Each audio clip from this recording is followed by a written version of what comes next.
Sejam todos bem-vindos.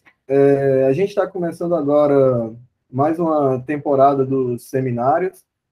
Então, eu queria dar as boas-vindas para quem está vindo pela primeira vez. Eu vi que tem algumas pessoas.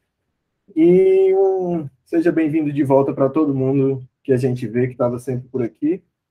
Então, hoje, só um comentário. Hoje é o Dia Internacional das Mulheres e das Meninas na Ciência.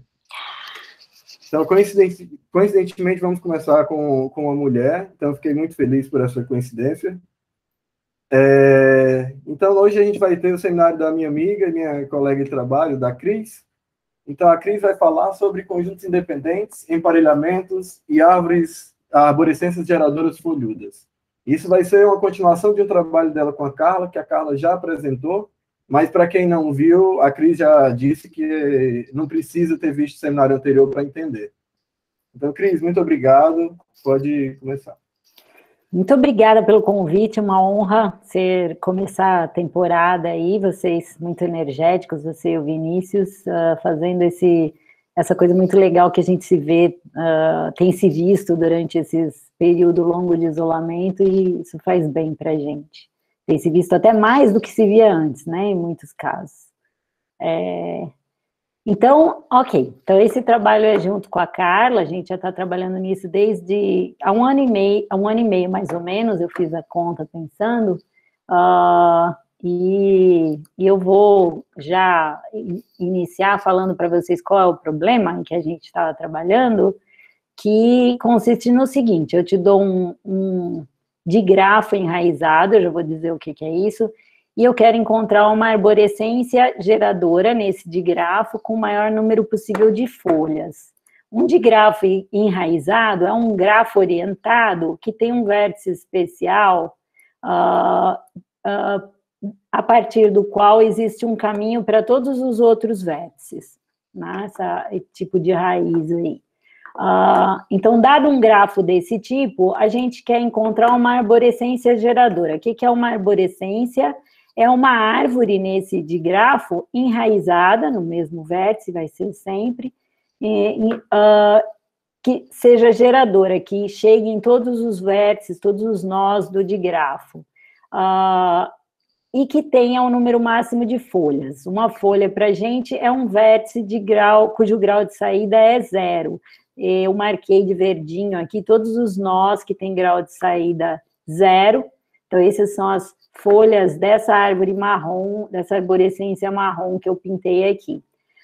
Numa arborescência, todos os vértices, exceto a raiz, têm grau de entrada 1, exatamente 1.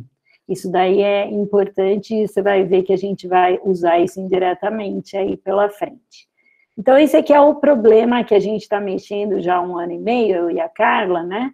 Dado um digrafo enraizado, encontrar uma arborescência geradora com número máximo de folhas.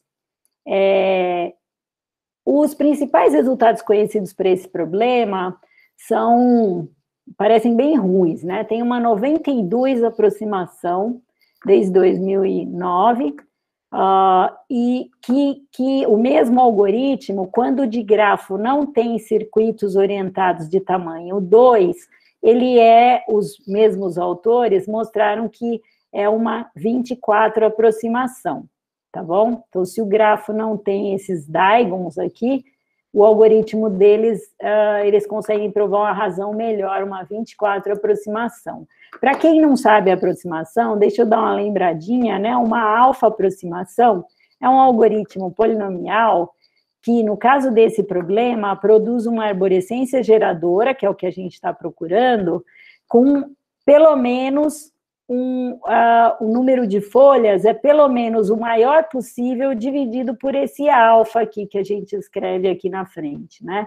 Então, se você pensar, essa aproximação aqui garante que eu consigo uma folha que tem um pouco mais do que 10% do número de folhas que a maior folha, que a árvore mais folhuda do digrafo tem. Então, parece uma coisa bem ruim, né? 10% só do máximo que eu consigo. Então, nós começamos trabalhando, não nesse caso geral, mas num outro caso que também era estudado na literatura, que era o caso particular em que o grafo orientado é acíclico, não tem circuitos orientados. Então, é um DAG, um Directed Acyclic Graph. Então, nesse caso, o problema fica, aparentemente, bem mais simples do ponto de vista de aproximação, né? Porque já existia na literatura uma 2 aproximação de 2012 aí, que é um algoritmo bem intuitivo, guloso, né, que dava uma 2 aproximação para esse problema em DAGs enraizados. E esses mesmos autores provaram que esse caso particular ainda é difícil de aproximar, né, Max SNP Hard, quer dizer que não tem um PTAS, que é uma família de algoritmos cuja razão de aproximação se aproxima de 1. Não existe isso, a menos que P seja igual a NP, né? Uma aproximação seria um algoritmo exato, né, para o problema que acha o ótimo. Então, o problema ainda é difícil para essa classe de grafos, tinha essa 2 aproximação, e aí, quando eu e a Carla começamos a trabalhar nisso, a gente conseguiu um resultado melhor, uma 3,5 aproximação para esse problema, e no ano passado, a gente conseguiu um segundo algoritmo de aproximação, um algoritmo diferente, mas que também era uma 3,5 aproximação, só que ela parecia mais... tinha mais espaço para melhorar esse segundo algoritmo que a gente achou, e era nisso que a gente estava trabalhando, e realmente a gente conseguiu melhorar esse segundo algoritmo e obter uma 7/5 aproximação. Então, 3,5 é 1,5, a gente aumentou para uma 1,4 aproximação. Então, aumentamos mais um pouquinho, melhoramos um pouquinho aqui a razão de aproximação. E esse algoritmo usa, diferente dos outros, usa emparelhamentos, é um negócio mais... Ele é uma adaptação do algoritmo anterior, mas usa umas coisas mais interessantes. Então, vamos ver se eu consigo mostrar, pelo menos, os ingredientes que apareceram aí nesse cara aí. Isso é bem recente, a gente acabou de verificar tudo esse ano, no mês passado. Então, tá fresquinho, saindo do forno para vocês. Então, o algoritmo, ele se encaixa nesse esqueleto que eu vou chamar de algoritmo trifásico. Na verdade, os 3 algoritmos que a gente bolou se encaixam nesse esqueleto aqui, de algoritmo trifásico, que eu vou chamar. Então, aqui está o meu digrafo enraizado, a raiz aqui é esse cara, e aí eu começo com todos os nós desmarcados, e a primeira fase do meu algoritmo trifásico é uma fase gulosa, onde eu expando vértices que têm pelo menos 4 vizinhos desmarcados. Quando eu faço uma expansão assim, eu marco os vértices que eu atingi, porque agora eles estão já com grau de entrada 1, então eu não posso pôr mais nenhum arco em cima desses. Aí achei um outro nó que tem 4 vizinhos desmarcados, expandi um outro nó aqui, e agora não tem mais nenhum nó que tenha pelo menos 4 vizinhos desmarcados, então essa fase gulosa para, e eu vou para a fase 2, que é o coração do nosso algoritmo trifásico, é aqui que a gente burila as coisas para conseguir razões de aproximação melhores. Nessa segunda fase, a gente busca 2 expansões, então vértices que têm 2 vizinhos desmarcados e vértices que têm 3 vizinhos desmarcados. A gente tenta achar um bom conjunto dessas 2 e 3 expansões para aplicar nessa floresta que a gente tinha até agora. Então, essa parte aqui é que ainda não está muito bem descrita, porque eu não sei o que eu quero dizer como bom, eu vou explicar já já. Depois que eu acho esse conjunto de 2 e 3 expansões aí bom, e aplico esse conjunto, que são essas expansões que eu marquei de azul, aí tem a fase final, que é a fase de conexão, onde eu tenho certas componentes e aí eu simplesmente conecto as componentes, né? Eu glosamente vou escolhendo um vértice que tem um vizinho desmarcado, vou incluindo na minha árvore, marcando o desmarcado, e porque o grafo é um DAG enraizado, essa fase da conexão sempre funciona e termina com uma arborescência geradora, tá bom? Você tem que pensar um pouco, mas esse negócio você sempre consegue fazer a fase de conexão aqui no final e ter uma solução viável do problema. Então, esse é o nosso algoritmo, que depende do que eu faço aqui, né, para estar bem definido. Então, deixa a gente se concentrar em como é que a gente faz a fase 2. As outras duas fases estão bem definidas. A fase 2, procurar um bom conjunto de 3 e 2 expansões, uma vez que eu já fiz as 4 expansões e tudo, eu faço da seguinte maneira. Olha para as 2 expansões e para as 3 expansões viáveis, e eu vou dizer que 2 delas são incompatíveis se elas levam a um vértice em comum aqui, porque eu não posso fazer as 2 simultaneamente, porque senão o grau de entrada desse cara ficaria 2, que não é permitido na minha arborescência. Então, eu chamo essas 2 expansões de incompatíveis. E aí, o que a gente faz é que a gente constrói um grafo auxiliar que tem peso nos vértices, que tem como vértices esses nós do meu digrafo, onde eu consigo fazer uma 2 expansão ou uma 3 expansão. Então, cada vértice onde eu posso fazer uma 2 expansão ou uma 3 expansão é um vértice do meu grafo auxiliar. Eu ponho peso 1 se ele sustenta uma 2 expansão e peso 2 se ele sustenta uma 3 expansão. E eu ponho uma aresta entre esses 2 vértices se a expansão que os 2 sustentam for incompatível, se eu não posso fazer as 2 simultaneamente. Isso aqui é um grafo não orientado, percebe? Os vértices são são nós do grafo orientado, onde eu posso fazer uma expansão, e eu ponho aresta se as expansões são incompatíveis, tá bom? Por que peso 1 e 2? Porque quando eu faço uma bifurcação na minha arborescência, eu ganho uma folha a mais. Quando eu faço eu quebro desse jeito, eu ganho 2 folhas a mais na minha arborescência. Então, esse peso tem a ver com quantas folhas eu ganho ao usar uma dessas expansões. Aí, é fácil você perceber que um conjunto independente, né, um conjunto de vértices independente nesse grafo auxiliar, corresponde a um conjunto de 2 e 3 expansões, 2 a 2 compatíveis, que eu posso fazer todas simultaneamente. E o peso desse conjunto independente está me dizendo quantas folhas eu ganho ao fazer essas expansões simultaneamente na minha floresta. Então, o que eu quero é encontrar nesse grafo auxiliar um conjunto independente tão pesado quanto eu conseguir, tá bom? Aí você vai dizer, putz, mas você reduziu um problema ok para um problema super difícil, porque conjunto independente máximo é mais difícil de aproximar do que, né, qualquer cacareco aí.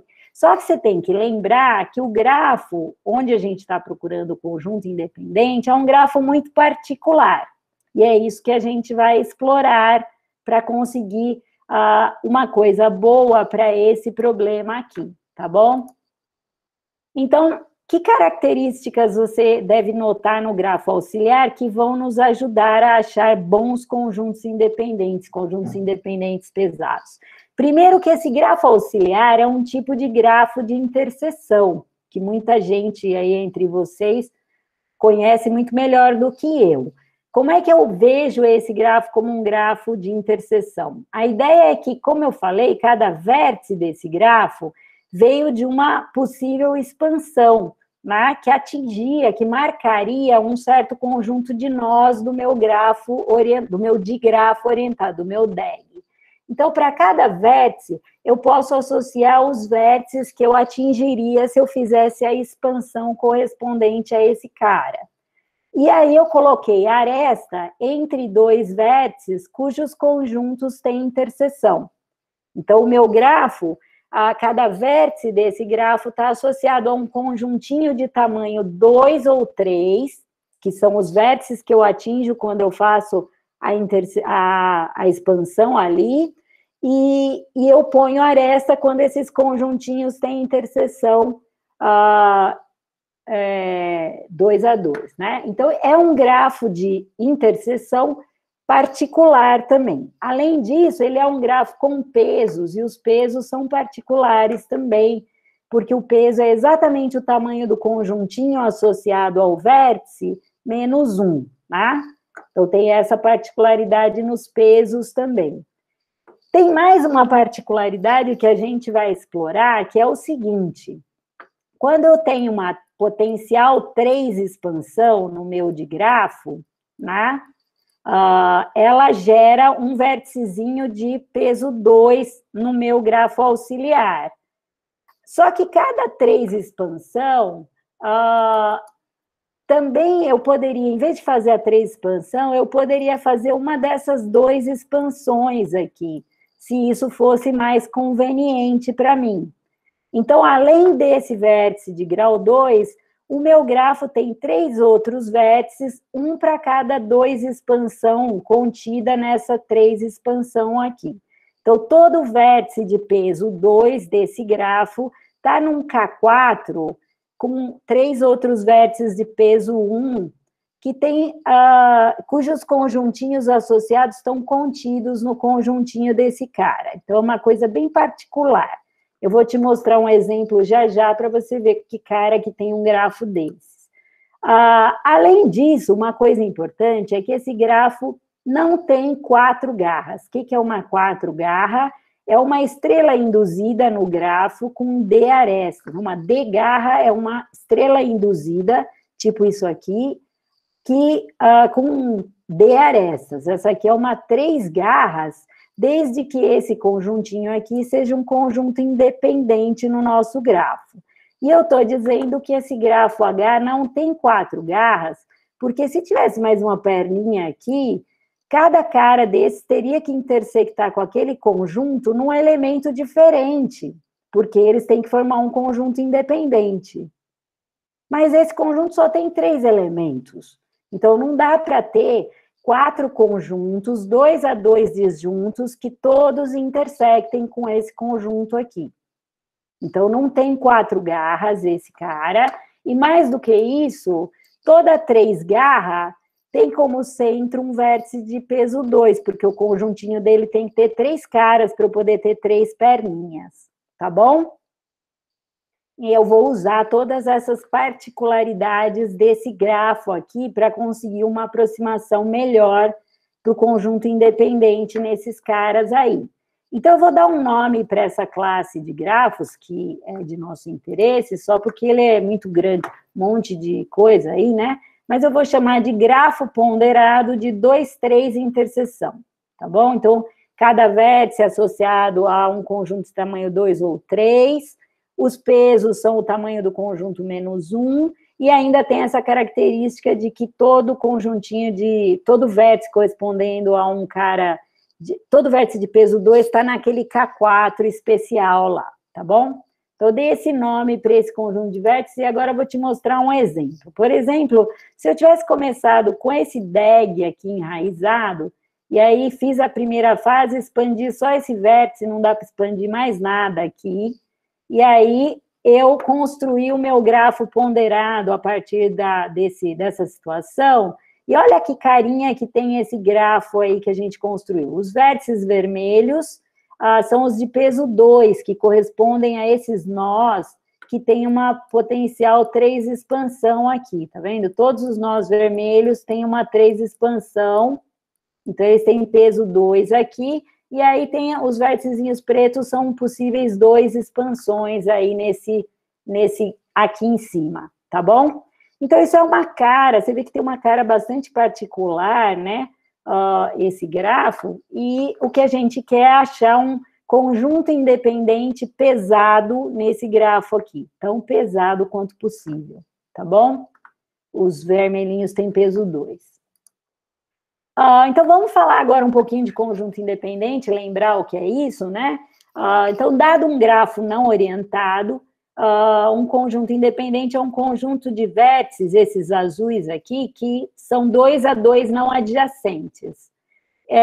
Se o grafo tiver peso nos vértices, um peso W nos vértices, eu vou chamar de W de S para um conjunto S de vértices, a soma do peso dos vértices nesse conjunto. E aí o WMIS aqui, o Weighted Maximum Weight Independent Set, esse problema aí, eu te dou um grafo com peso nos vértices, eu quero encontrar um conjunto independente nesse grafo que tenha peso máximo, tá bom? Isso é o conjunto, isso é o problema do conjunto independente, que é bem difícil de aproximar e tudo, mas para grafos livres de degarras, tem uma aproximação de Berman, que tem um pouco mais de 20 anos, que atinge uma razão de aproximação que depende do D, justamente. Então, para os nossos grafos que são livres de 4 garras, esse resultado do Berman dá uma 2 aproximação para o WMIS. Então, ele já é bem mais fácil só de você se livrar das garras, tá bom? Das D-garras. Então, o Berman dá uma 2 aproximação para o WMIS para grafos ponderados, livres de 4 garras. Aí a gente conseguiu provar um teorema, eu e a Carla, que se você aplicar o algoritmo trifásico, né, lá para o Max Lives, usando na fase 2 uma alfa aproximação para o WMIS, você faz aquela construção do grafo auxiliar, aplica uma alfa aproximação para o WMIS, a gente consegue uma aproximação com essa razão aqui, que no caso de usar essa 2 aproximação, a gente já consegue uma 2 aproximação como caixa preta, né? Eu uso o algoritmo de Berman como caixa preta ali, a gente consegue uma 2 aproximação. Isso não melhorou, né? Porque já tinha uma 2 aproximação antes, só que essa aproximação do Berman, ela funciona para uma classe mais geral aqui, porque os pesos são arbitrários, etc. Então, o que a gente fez no ano passado é que a gente meteu a cara aqui nesse algoritmo e conseguiu melhorar a razão de aproximação para a nossa classe particular de grafos, e obteve uma 3,5 aproximação, o mesmo algoritmo de Berman, para a classe mais restrita, que é essa daqui, a nossa classe de grafos, a gente conseguiu provar uma razão melhor, 3,5. Mas a gente já tinha uma outra 3,5 aproximação, então não estávamos muito felizes ainda. Aí, o que a gente conseguiu fazer agora é que a gente mexeu no algoritmo de Berman, a gente aprimorou o algoritmo de Berman para a nossa classe de grafos, e aí conseguiu provar uma razão melhor. E usou umas coisas legais que eu quero tentar mostrar para vocês. Mas, então, com essa aproximação melhor, específica para essa classe de grafos, ela não funciona para essa classe, quer dizer, não sabemos, teríamos que mexer aqui, mas ela nem se aplica, porque ela usa bastante a estrutura do grafo, dos nossos grafos aqui. Mas aí a gente conseguiu essa razão de aproximação melhor aqui. E usando esse teorema que a gente já tinha, isso dá uma aproximação melhor também para o Max Lives em DEGs enraizados, tá bom? Dá a mesma razão aqui. Ok, então agora o que eu quero tentar mostrar para vocês é qual é a ideia desse cara aqui. Então, esquece as árvores folhadas, esquece grafos orientados. A gente está em grafos normais, sem orientação, e a gente está pensando com peso nos vértices, e a gente está buscando conjunto independente pesado nessa classe particular também. Então, quais são os ingredientes que o Berman usou na aproximação dele? Porque o que a gente fez foi, a gente mexeu no algoritmo do Berman, né? Então, deixa eu te contar um pouco do que o algoritmo do Berman faz. Então, tem um grafo, tem um conjunto de vértices, a gente denota, isso é bem tradicional, os vizinhos do conjunto de vértices por N de S, né? E aí, se eu tiver uma garra, por exemplo, essa daqui, no meu grafo H, eu vou chamar as folhinhas da garra de T de C, né? C é a garra, T de C são essas perninhas. Esse cara aqui é um conjunto independente por definição, né? Se o cara é uma garra no H, isso aqui é um conjuntinho independente no H. Então, o que o Berman faz é que ele usa isso aqui para fazer melhoras locais no conjunto independente que ele tem. Então, olha só, se eu tiver um conjunto independente, que eu pintei aqui de azul, e eu tiver uma garra, eu posso fazer a seguinte operação no conjunto independente. Eu acrescento esses caras no conjunto independente e jogo fora todos os vizinhos dele no conjunto independente que eu tinha.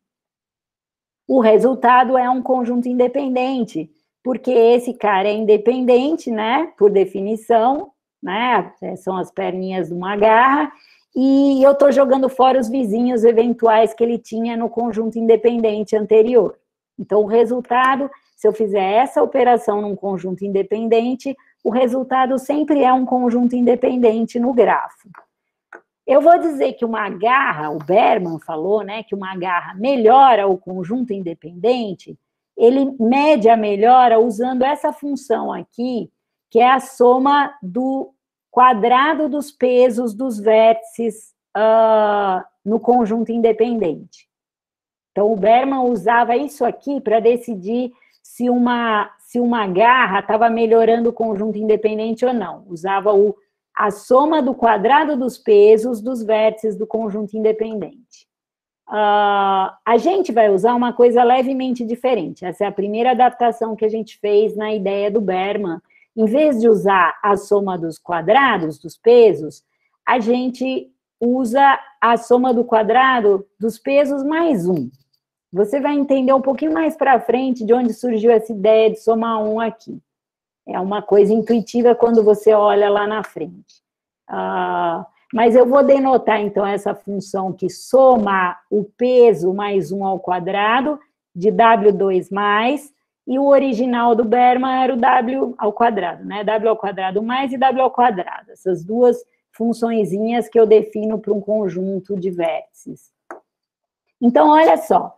Eu vou dizer, no nosso algoritmo, a gente diz que uma garra melhora o nosso conjunto independente se o conjunto independente que resulta de eu fazer essa operação da garra aumenta o nosso W ao quadrado mais, tá bom? O Berman definia com o W ao quadrado, a gente define com esse W ao quadrado mais, tá bom?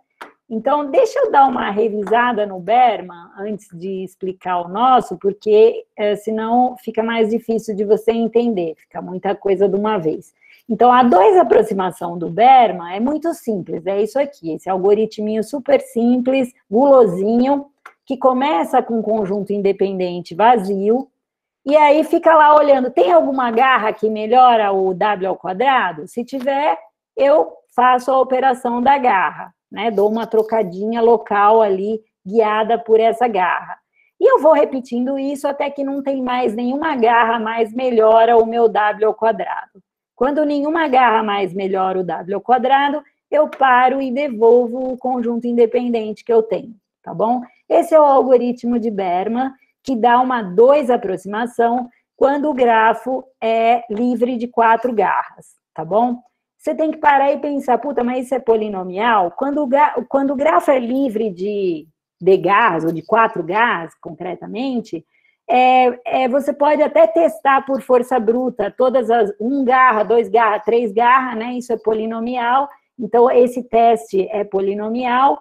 E no nosso caso, que os pesos são 1 e 2, é fácil você ver que o número máximo de improvements que a gente vai fazer também é polinomial, porque eu começo do peso 0, os meus pesos são sempre inteiros, esse número é sempre inteiro, e o valor máximo que isso pode atingir, como o peso máximo é 2, é 4 vezes n, né? 2 ao quadrado, que é 4 para todo vértice. Se eu puser todo vértice no meu conjunto, né? O peso máximo de um conjunto independente é 4n, e eu estou sempre melhorando, então isso aqui é polinomial, tá bom? Então, isso aqui é o algoritmo de Berman, que funciona para qualquer grafo que não tenha degarras para um certo D fixo. Ele vai ser polinomial, né? E vai te dar alguma aproximação que vai piorando conforme o D é maior, né? Quando você está aumentando a classe de grafos a qual você aplica o algoritmo. Ok. Como é que... Deixa eu fazer o seguinte agora, eu vou te mostrar um exemplinho para você ver esse algoritmo rodando, para eu tentar passar certos... chamar a atenção para você de certas coisas. Então, digamos que o meu grafo é esse aqui, que tem uma cara dos meus grafos aí, né? E aí eu estou construindo meu conjunto independente, acrescentei esse cara, acrescentei esse outro cara, acrescentei mais uns fulano, isso aqui é um conjunto independente, né? Por enquanto eu só acrescentei coisas. Agora, você percebe que eu não consigo acrescentar mais nada, né? Porém, começam a aparecer essas garras que melhoram. Por exemplo, isso aqui é uma garra centrada aqui, e aqui é o TC dessa garra, que melhora o nosso conjunto independente. Os nozinhos mais escuros têm peso 2, os outros têm peso 1, tá bom? Então, esse cara aqui tem peso 2 e esse tem peso 1. Então, se eu chutar esse para fora do conjunto independente e colocar esse para dentro, eu tenho um conjunto independente melhor. Então, aqui eu fiz uma melhora usando uma garra. Aqui tem uma outra garra que também melhora o meu conjunto independente, melhora o W ao quadrado. Se você olhar, você pensar, no W não melhora, porque trocar 2 por 1 de peso 2 dá na mesma, né?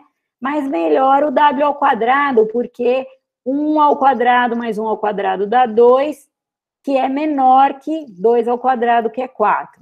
Então, o algoritmo de Berman joga esses dois fora e acrescenta esse cara.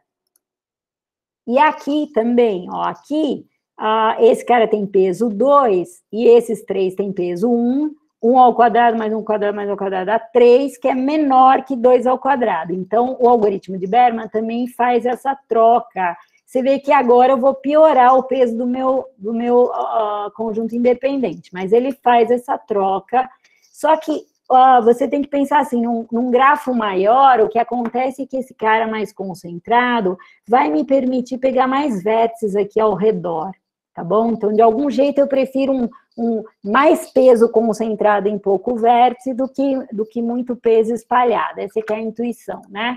Então, por exemplo, aqui, digamos que eu tivesse escolhido esses 3 caras aqui, só para te mostrar uma garra maior, aqui tem uma garra que tem 2 perninhas, né? E essas 2 caras têm peso 2, os vizinhos no conjunto que eu tenho têm peso 1, então eu vou jogar fora esses 2 e vou acrescentar aquele ali, e aí agora eu não consigo acrescentar mais nada, nem tem garra mais que melhora nada, eu pararia por aqui. Mas eu quero chamar, então isso aqui é o algoritmo de Berman, tá bom? Mas olha só, uma coisa que o algoritmo de Berman faz é que se eu tiver uma coisa desse tipo, todo mundo de peso 1, e eu poderia ter escolhido esses 3 caras, mas para o conjunto independente seria melhor eu ter pego esses 4, né? Que eu estaria pegando um conjunto independente maior.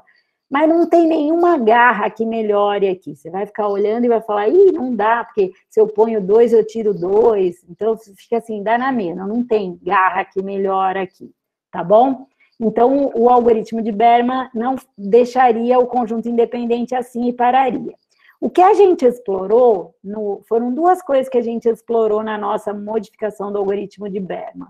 Primeiro, que a gente alterou levemente aquele W+, lá, vai fazer com que essa mudança que eu fiz aqui de 3 por 2, ela não vai mais acontecer, porque, bom, antes 1 mais 1 mais 1 era menor que 4, só que agora eu estou somando 1 nos pesos, então vai ser 4 mais 4 mais 4, que é 12, que é maior do que 3 ao quadrado, que é 9. Então, eu vou preferir esses 3 do que aquele. Por que a gente fez isso? Porque a gente observava que no problema original lá da árvore, o resultado era melhor se a gente usasse 3, 2 expansões do que essa 3 expansão. Então, foi isso que nos deu a impressão, pô, essa daqui preferia ficar com o outro, né? Aí a gente manipulou os pesos dessa maneira e, essencialmente, essa é a única diferença no comportamento do algoritmo, é essa coisa aqui. Tem outros efeitos também quando as coisas estão combinadas. Então, isso é uma mudança, é o W2 trocado para o W2+. A outra diferença é a coisa que eu falei de emparelhamentos. Onde é que vão entrar os emparelhamentos aí? É que a gente quer fazer essa troca aqui, a gente quer trocar esses azuis pelos outros que são melhores. Como que a gente vai fazer isso? A gente vai fazer isso olhando para os conjuntos que estão associados a cada vértice desse grafo, né, tem 2, e todos esses vértices têm peso 1. Então, cada um deles está associado com 2 conjuntinhos aqui, e como tem aresta aqui, tem um elemento comum aqui, tem um elemento comum aqui, tem um elemento comum aqui, é uma coisa assim. Então, o que a gente vai fazer? A gente vai olhar vai construir um grafo nesses vértices aqui, que são essas letrinhas, e esses vértices vão virar arestas nesse grafo, que são exatamente o emparelhamento. E aí a gente vai tentar melhorar esse emparelhamento, a gente vai procurar um caminho aumentador, e aí o caminho aumentador vai indicar para a gente uma troca dessas que melhora o nosso conjunto independente. Essa parte aqui, eu estou explicando para dar uma intuição, não vai dar para explicar tudo com muitos detalhes, mas só para te explicar, aqui está o algoritmo, né? Então, o algoritmo, esse pedaço é igual ao do Berman, só que a gente está usando W quadrado mais, né? Então, eu fico melhorando enquanto tem uma garra que melhora essa coisa que a gente melhora. Quando a gente não tem mais garra que melhora, a gente procura esse tipo de melhora aqui, tá bom? Como que a gente faz isso? A gente constrói um grafo auxiliar, como eu falei ali, nesses caras aqui, transforma esses vértices azuis em arestas nesse grafo auxiliar, que são um matching, são emparelhamento, e aí procura um caminho aumentador nesse grafo, que melhora esse emparelhamento. Então, isso está aqui formalizado, né? Esse grafo é o grafo nesses outros vértices, e esse emparelhamento são esses nós azuis nessa parte. Então, eu só estou mexendo com os vértices de peso 1 aqui. Eu não estou tocando nos vértices de peso 2 do meu conjunto. E aí, se eu achar um caminho aumentador nesse grafo auxiliar, eu melhoro o meu conjunto independente. Mas é uma troca desse tipo aqui, exatamente uma troca desse tipo, né? Trocar uns caras assim por uns outros melhorzinhos, tá bom? Então, a gente faz isso enquanto der. Quando não der mais, toda vez que eu aumento por um caminho aumentador, a gente primeiro pensou que acabava já o algoritmo, mas aí a gente percebeu que depois de mexer no caminho aumentador, podem surgir garras que melhoram. Então, a gente tem que voltar, ficar melhorando as garras de novo, procura um caminho aumentador. Melhora com garras, depois vê se tem um caminho aumentador. Fica fazendo isso até que não dá mais. Então, não tem mais garra que melhora, não tem mais caminho aumentador que melhora o nosso conjunto independente, a gente para e essa é a saída do nosso algoritmo. E esse algoritmo aí a gente conseguiu mostrar que é uma 7/5 aproximação para 7/5 aproximação para o conjunto independente com peso nessa nossa classe particular de grafos. Como que a gente prova isso? A gente segue a linha do Berman, da análise do Berman. Eu vou tentar dar uma ideia, não sei se eu vou conseguir, mas eu vou tentar dar uma ideiazinha para você ver onde é que os emparelhamentos entram na análise também. Então, como é que o Berman prova isso? É suficiente para provar essa razão de aproximação? Você considera um conjunto independente ótimo, que maximiza o peso, né? E o conjunto que o algoritmo produziu. A gente tem que mostrar, para provar esse teorema, que o peso do conjunto ótimo é menor ou igual a 7/5 do nosso conjunto independente, tá bom? E como é que o Berman, qual é a estratégia que o Berman usa? Ele faz um negócio que eu achei bastante legal, embora eu trabalhe há muitos anos já com aproximação, eu achei essa estratégia, eu não tinha visto ela sendo usada e eu achei muito legal. Ele pega o peso dos vértices que estão na solução ótima e distribui para o meu conjunto. Fazendo isso de um jeito que todo vértice do meu conjunto ganha no máximo um pouquinho a mais do que o peso dele. 7/5 do peso dele. E isso implica nessa desigualdade, tá bom? Porque eu espalhei todo o peso do ótimo nos meus vértices, estourando no máximo de 7/5. Então, o peso do ótimo cabe em 7/5 do meu conjunto, tá bom? O Berman não usa a média aqui. O Berman prova isso vértice a vértice, que ele faz uma distribuição que cada vértice ganha no máximo 7/5 do seu peso. Nós vamos ter que fazer um argumento um pouquinho mais sofisticado usando média num caso, tá bom? A gente não consegue garantir que todo mundo ganha 7/5 do seu. Tem um caso em que o cara fica meio estourado, mas se tem um cara estourado aqui, tem alguém ganhando menos mais para lá, tá bom? Essa que é a ideia. Ok, então deixa eu te mostrar como é que é essa distribuição de pesos. Ela é feita sob encomenda para o algoritmo. A gente tinha uma distribuição de pesos que servia para a nossa 3,5 aproximação, mas tem que adaptar para quando você quer provar uma razão melhor, você tem que ficar mexendo ali na distribuição dos pesos. Então, como é que você faz isso? Primeiro, vértices do ótimo que estão no meu... Isso aqui é a análise, né? Não é o algoritmo. Então, eu posso pensar dessa maneira. Vértices do ótimo que estão na minha solução ficam com o peso deles, beleza. A solução que o algoritmo produz sempre é um conjunto maximal, não dá para colocar ninguém nele, senão eu teria uma garra aumentadora ali, melhoradora. Então, isso significa que todo vértice do ótimo que não está no meu conjunto tem um vizinho no ótimo, senão eu podia ter adicionado, né? Ou seja, ele tem para quem mandar o peso dele, porque ele só vai mandar para vizinhos que estão no meu conjunto, tá bom? Então, ele tem algum vizinho para mandar o peso dele. Vértices de peso 2 tem, no máximo, 3 vizinhos no A, porque esse conjunto é independente. Então, se tivesse 4 vizinhos no A, seria uma 4 garra. Mas não tem 4 garra, então, todo vértice de peso 2 tem, no máximo, 3 vizinhos, todo vértice de peso 1 do A estrela tem, no máximo, 2 vizinhos, porque toda 3 garra tem centro de peso 2, né? Então, eu vou distribuir o peso agora. Então, se o cara do A, do ótimo, tiver peso 1, e tiver um vizinho só, ele manda todo o peso dele para o vizinho dele, não tem o que fazer. Se ele tiver 2 vizinhos e os 2 vizinhos tiverem o mesmo peso, ele manda meio para cada um. Se os 2 vizinhos tiverem pesos diferentes, ele manda 2/5 para cá, 3/5 para lá, e a soma dá 1. Né? Tá bom? Então, ele manda um pouquinho mais para o cara de peso 2.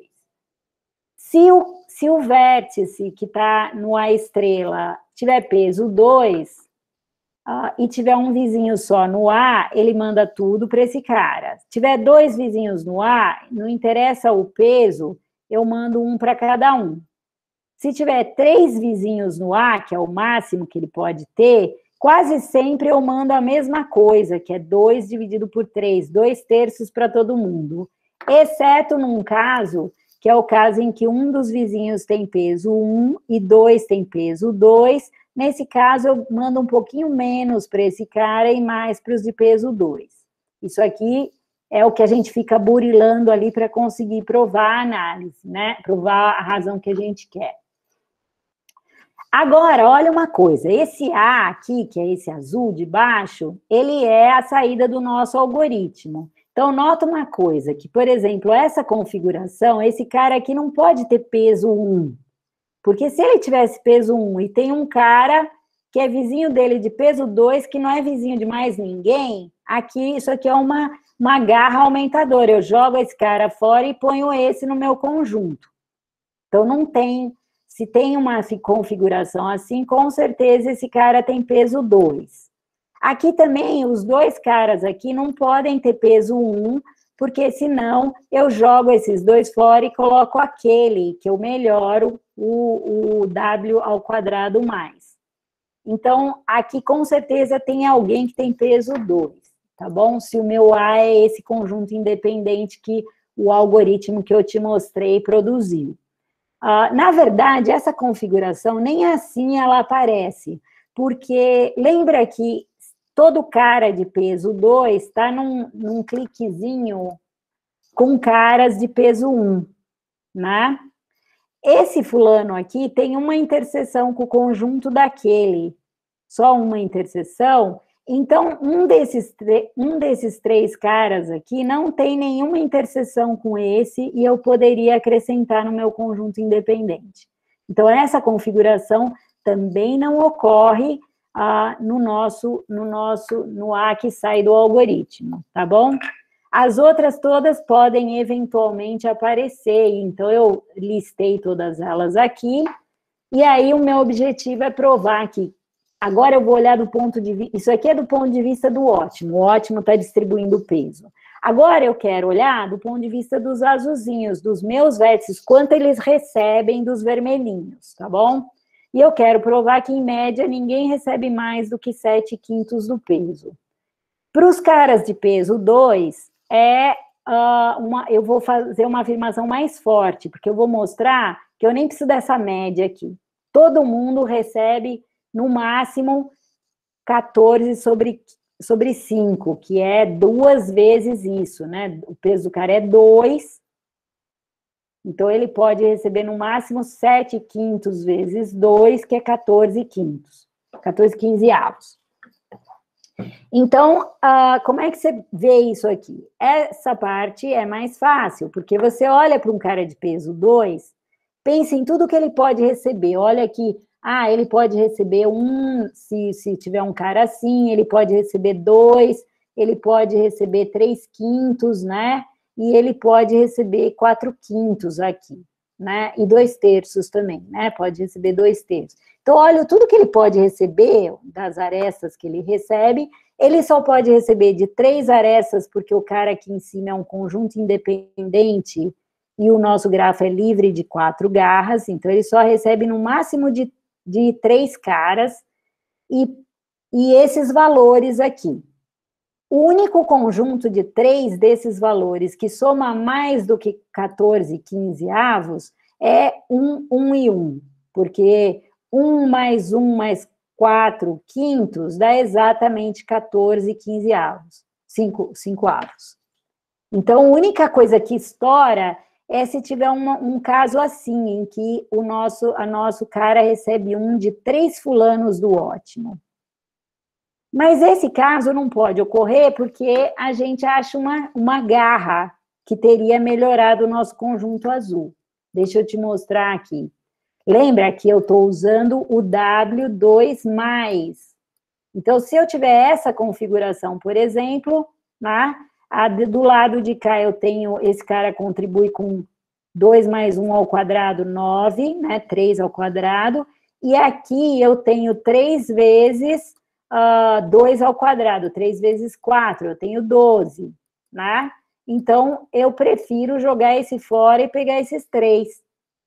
E veja que eu só tenho essa configuração se esse cara é o único vizinho desses aqui, não tem mais nenhum vizinho aqui, né? Porque senão ele não estaria mandando todo o peso dele para esse cara. Bom, tem um outro caso, entenderam então que isso aqui teria uma garra que melhora o cara, então não pode acontecer essa situação se o A saiu do nosso algoritmo. Na verdade, tem um outro caso em que cada um desses caras poderia, na verdade, ser um cara de peso 2, que está mandando para 2 fulanos azuis, mas aí a gente faz o mesmo raciocínio, só que usando um dos fulaninhos do clique desse cara aqui, que não é adjacente a esse outro azul, porque eu não quero me meter com esse cara aqui. Então, eu pego um outro cara que só tem esse como vizinho, e aqui também tem uma garra que melhora o meu conjunto. Eu jogaria esse fora e teria pego esses 3 vértices, tá bom? Então, tem uma certa... mais detalhes aqui que eu não estou mostrando muito, mas essencialmente nesse caso você acha uma garra que melhora, então não pode ter essa situação em que o cara de peso 2 recebe 1 de 3 arestas. Então, no máximo, ele sempre recebe 14/5.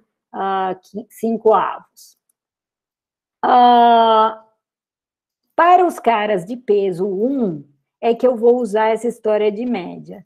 Não sempre, tem vezes que você consegue provar que ele recebe no máximo 7/5. Por exemplo, né? Primeiro, então, vamos olhar, quando é que ele pode receber mais do que 7/5, 7/5?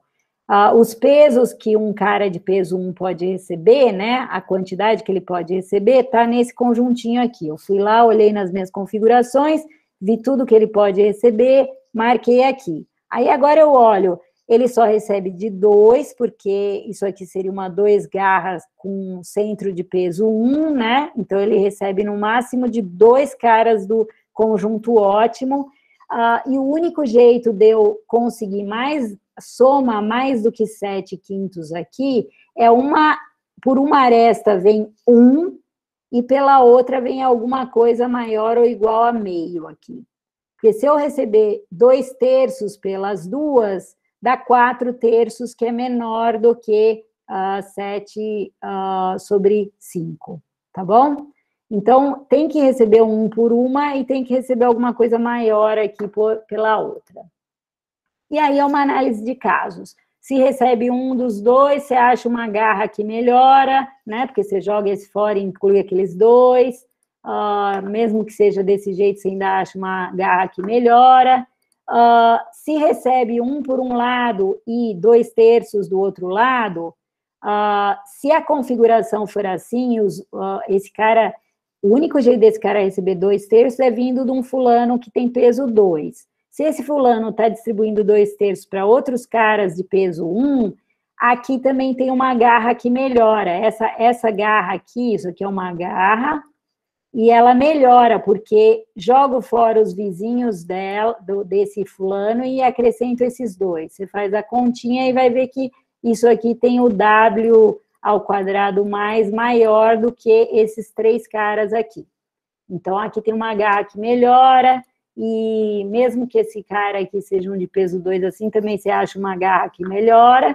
O caso que resta é o caso onde a média aparece. Então, qual que é a história? Você pode estar recebendo 1 de uma aresta e 2/3 de um cara de peso 2, mas que está nessa configuração. Tem um dos vizinhos dele tem peso 2, e aí agora essa garra não melhora mais, porque eu estaria jogando fora 2 vértices de peso 1 e 1 de peso 2, e acrescentando 1 de peso 2, só que piora meu conjunto independente. Então, não consigo fazer essa troca. Aqui também, ó, se eu tenho essa configuração, que está mandando meio para esse cara aqui, eu também não consigo fazer, não tem uma garra que melhora, então eu não consigo descartar essa possibilidade. Aí, o que a gente observou?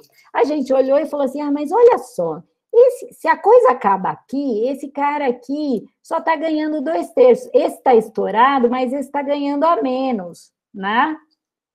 Então, a média que esses dois estão recebendo é baixa. Aqui também, se esse cara não recebe mais nada, os dois juntos estão recebendo pouquinho, menos do que 7/5 da soma do peso deles.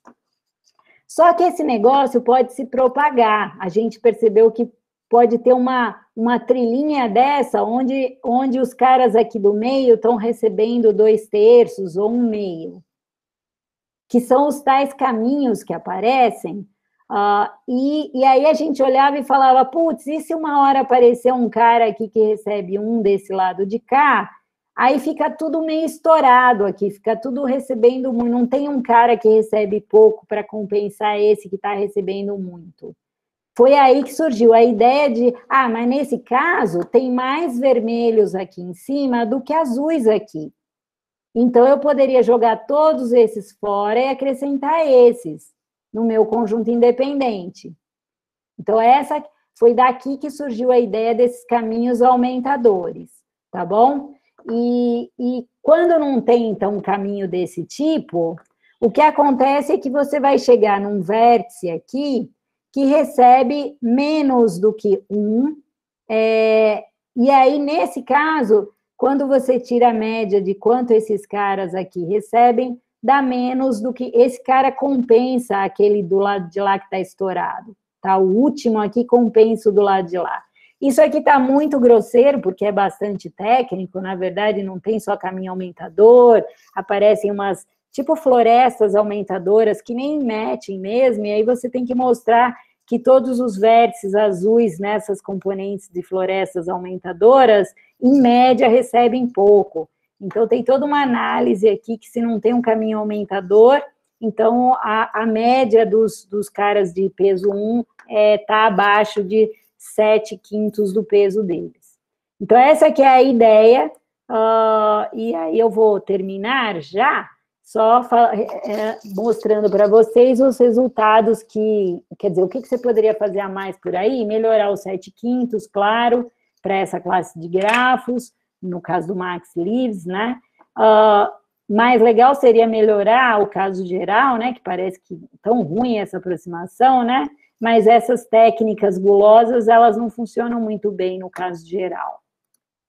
E outra coisa que seria muito legal aqui, que é nosso dream, golden dream aqui, é melhorar, no caso não orientado, tem aquela aproximação do Solizoba, que tem mais de 20 anos, que ninguém nunca conseguiu melhorar, então uma possibilidade é tentar melhorar esse cara aí, que certamente vai ficar famoso quem melhorar esse cara aí. E, dado que a gente usou tanto WMIS, também dá vontade da gente tentar essa aproximação do Berman, que tem uma D/2 razão, ela também tem 20 anos, né?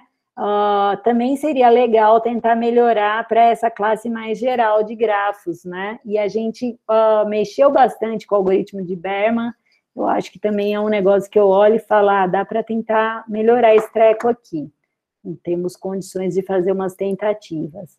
E sempre que você trabalha em aproximação, né, além de melhorar as razões de aproximação, você sempre tem que, de vez em quando, pensar do outro lado, né, se você não consegue um resultado de inaproximabilidade aí. É que aqui as razões ainda parecem frouxas, então dá a impressão que melhorar aqui é mais fácil do que do outro lado lá. Então, era isso que eu tinha para falar, muito obrigada. Eu queria mostrar para vocês, eu não tenho uma árvore folhuda, mas eu tenho uma planta folhuda aqui, ó, para mostrar para vocês. Cris, muito obrigado. Pessoal, então vamos agora agradecer a Cris, nosso palestrante de hoje.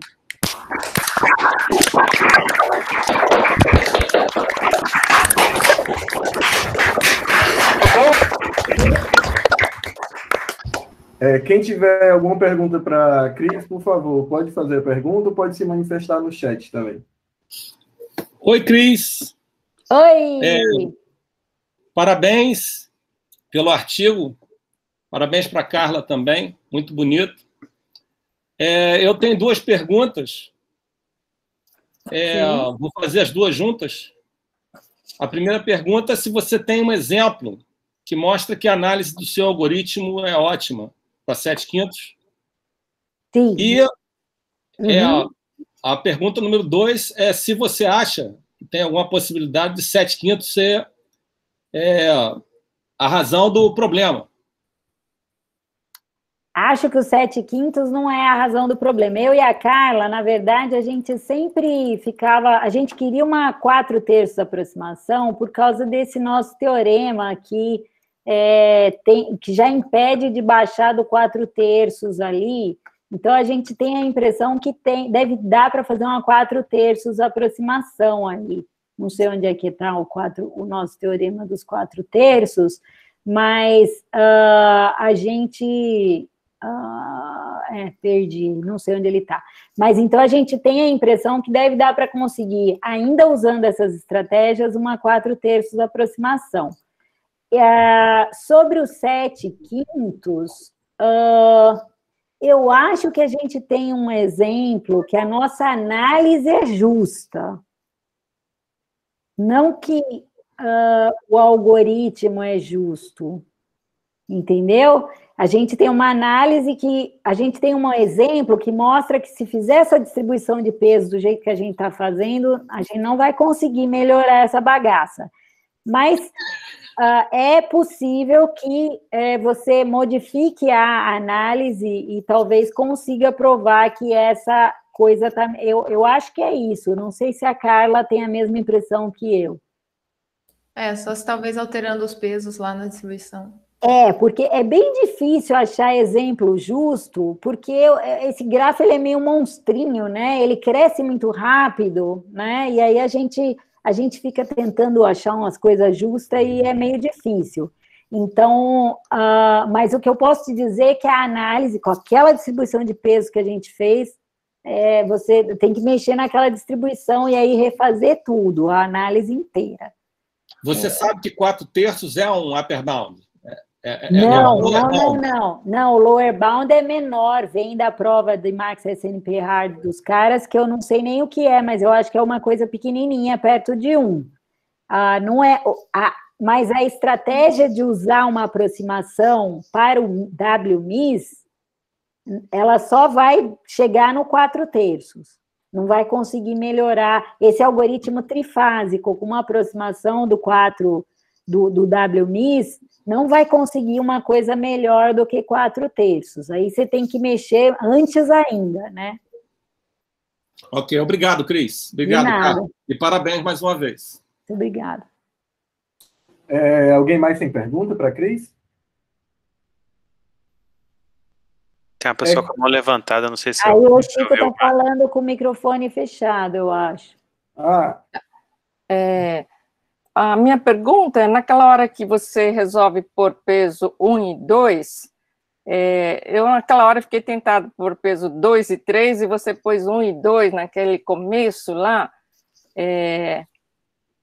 Então, faz muito sentido essa pergunta, ainda mais que depois eu somo 1 na hora que eu vou tentar melhorar. Depois 2 e 3 então, ali. O problema é o seguinte, é que o peso 1 e 2, quando eu acho um conjunto independente de peso máximo, esse peso que eu tenho com 1 e 2 tem relação direta com o número de folhas da árvore. Então, para eu usar, para melhorar a razão de aproximação da arborescência, eu tenho que pôr peso 1 e 2 ali. Se eu mexer, aí eu não consigo mais comparar o peso do conjunto independente com o número de folhas da minha árvore lá do outro lado. Então, a gente também pensou nisso, mas era isso, essencialmente, para eu voltar para o problema das árvores, eu preciso pôr pesos 1 e 2, porque aí eu estou contando as folhas. E ele também deixa de fazer aquelas trocas que a gente quer que ele faça, né?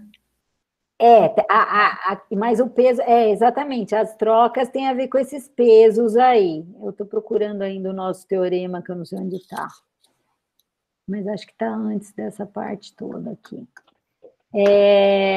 Então, é por isso que a gente não mexeu nos pesos, por causa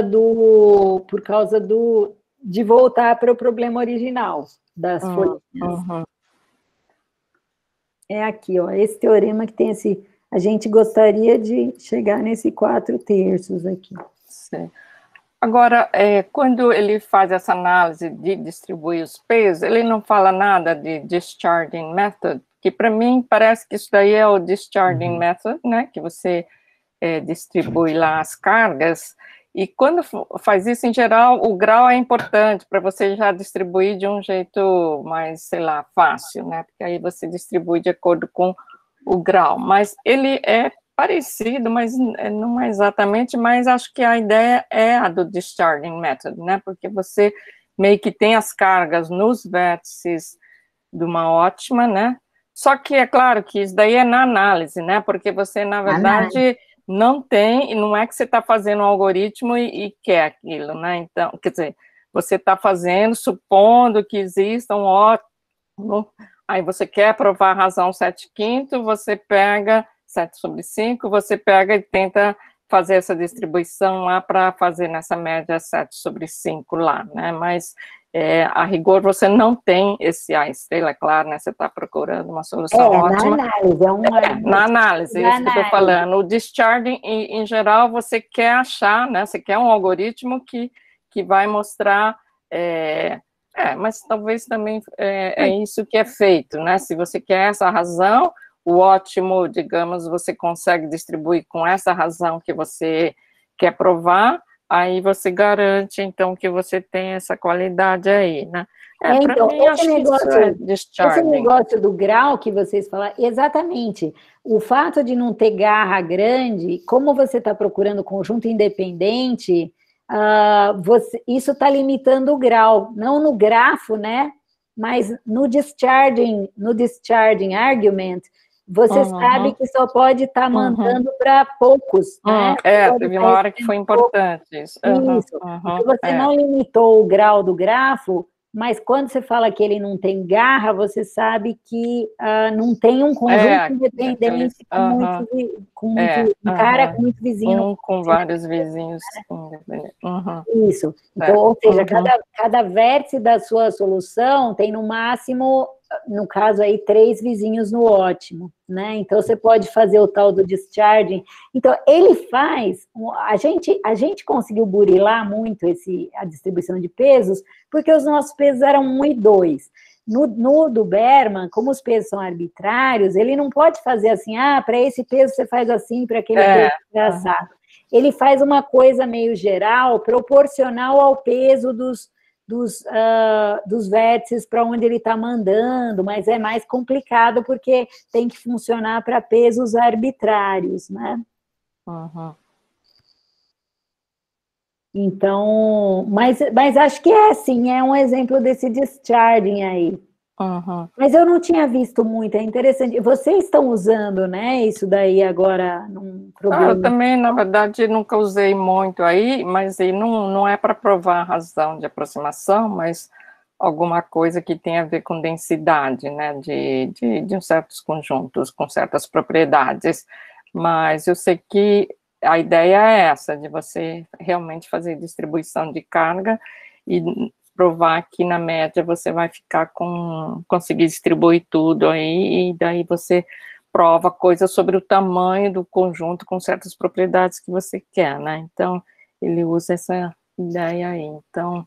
eu sei, para análise de razão de aproximação, eu nunca tinha visto isso. Você tinha visto já isso? Não, para razão não, mas eu achei super bonitinho o jeito do cara provar essa delimitação no ótimo, né? Eu achei, que legal, você espalha o peso do ótimo no peso da sua solução, e aí você prova uma coisa meio local, né? Então, se você quer o 4/3, você agora tem que fazer engenharia reversa aí, ver se você consegue mandar os 4/3 de algum jeito bem distribuído, né? Você tem que ou mudar a distribuição, falar, tá folgado aqui, então eu posso mandar um pouco mais aqui para mandar menos ali, mas aí, ou provar que tem uma configuração que, não, na verdade, essa aqui que dava o 14, não aparece, porque tem alguma garra que melhora.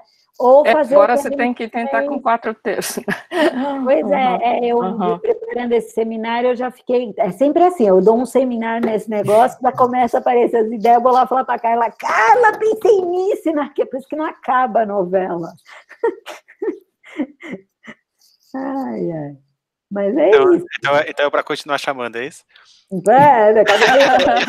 Cada mês. Esse aqui rendeu um resultado novo, pode chamar, né, Cris? Se vocês já não estiverem cansados de tanto... Vocês vão aprender tudo sobre isso, porque agora, né, assim, em doses homeopáticas, todo mundo vai aprender esse negócio. Pessoal, se alguém tiver mais uma pergunta para fazer com a Cris, pode ficar à vontade.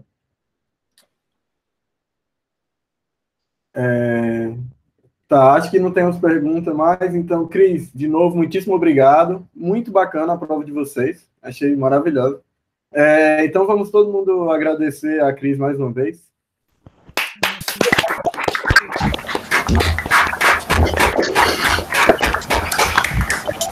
Abrindo a temporada com chave de ouro, né?